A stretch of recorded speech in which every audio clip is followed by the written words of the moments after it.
In the past 2 days, I've noticed coffee shop owners reacting online to negative reviews of their shops in pretty passionate ways. And I think it's time we talk about the impact of this. I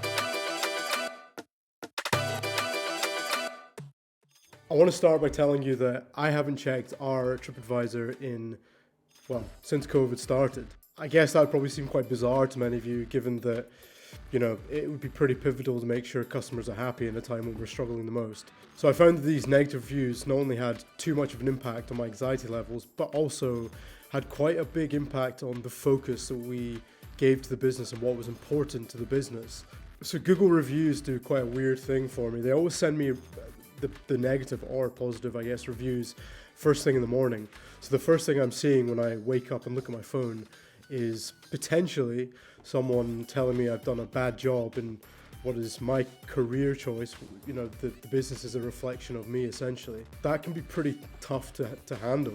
I know that one of the earlier cases I spoke about was Habitat Coffee in Aberfeldy, a fantastic cafe run by Mike Haggerton, and I'd seen he had posted something this week.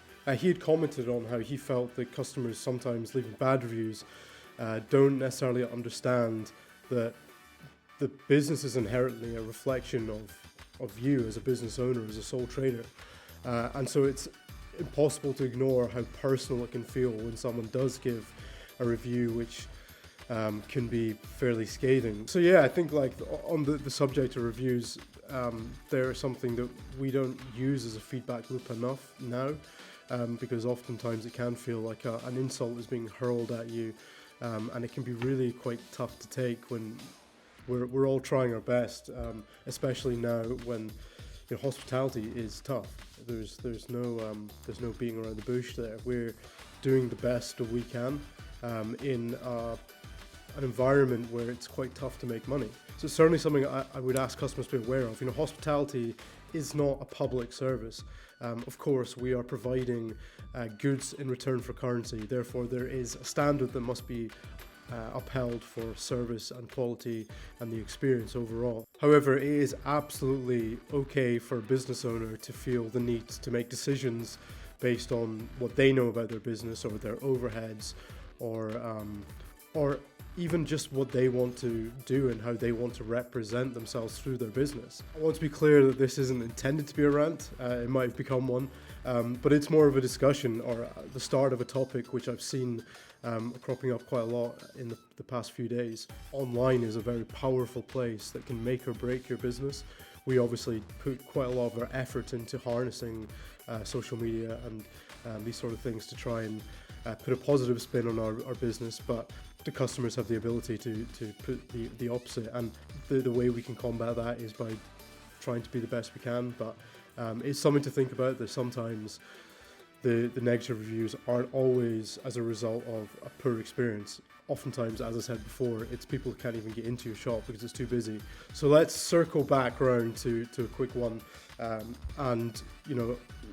mentioned previously how poor reviews have had an impact on me as a business owner. I am absolutely not alone in that. I know I've spoken to many coffee shop owners, people within our industry who feel the same and understand the strain. I remember, obviously I said I haven't been looking at TripAdvisor for the past while. I'm sure this will probably prompt you to look at it and let me know what it's looking like.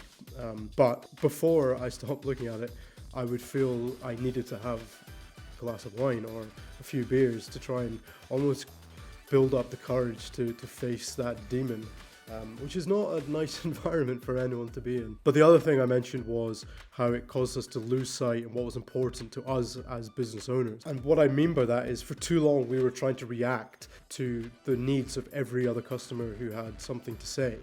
And obviously in doing so, you end up with no real focus, trying to please a large audience who maybe weren't our target demographic in the first place. I've always been a huge fan of having a real focus in business and understanding what you are good at, what you want to achieve, and what you think is the best iteration or representation of you and your brand. So I guess my point is, we do need to take these reviews with a pinch of salt. As people reading the reviews, as well as us as business owners, we maybe need to try and just take it on the chin from time to time, understand ourselves when we've maybe let slip, and let me be the first to hold my hands up and say that we absolutely have not had the quality in the right places at all times in our 9 years as a business. So right, I'm going to leave it at that. Let me know what you think. It's an interesting topic. And yeah, look after yourself. Cheers.